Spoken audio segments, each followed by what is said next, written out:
Hey Dragon Slayers, today's video pits fasting versus low-carb diets.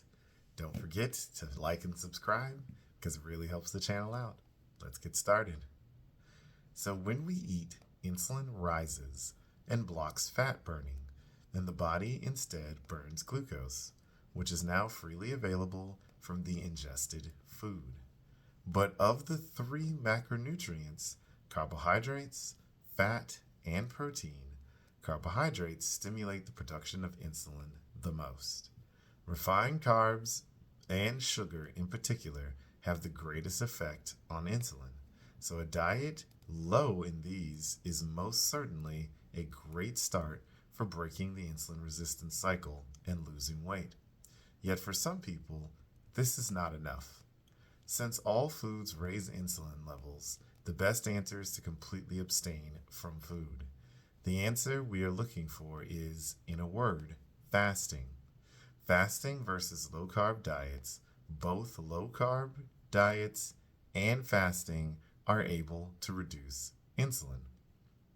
So why can't a successful weight loss strategy be simply eliminating all carbs instead of fasting? It's simply a question of power. Reducing refined carbohydrates reduces insulin.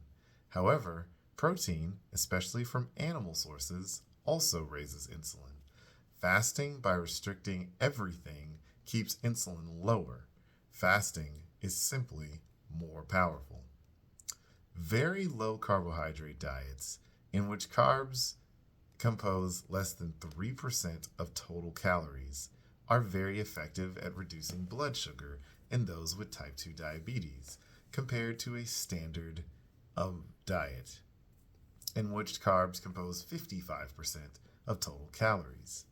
This holds true even when the number of calories consumed is identical. In other words, the glucose-lowering benefits of carb restriction are not simply due to caloric restriction. This is useful knowledge, especially considering how many health professionals insist it's all about the calories. The very low-carb diet does remarkably well, providing you 71% of the benefits of fasting without actually fasting.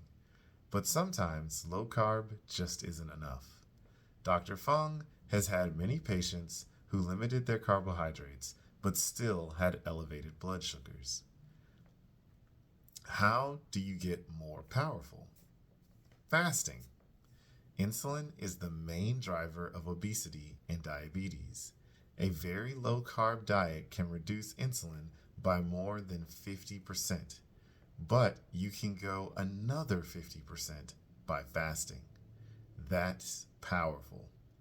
Fasting is simply the most efficient and effective way to lower insulin levels. Notice, however, Dr. Fung did not say the easiest. But do you want a method that is easy or a method that works? So that's what I've got for you guys today. Don't forget to like and subscribe because it really helps the channel out. And remember, guys, that together, you and I will slay the dreaded diabetes dragon.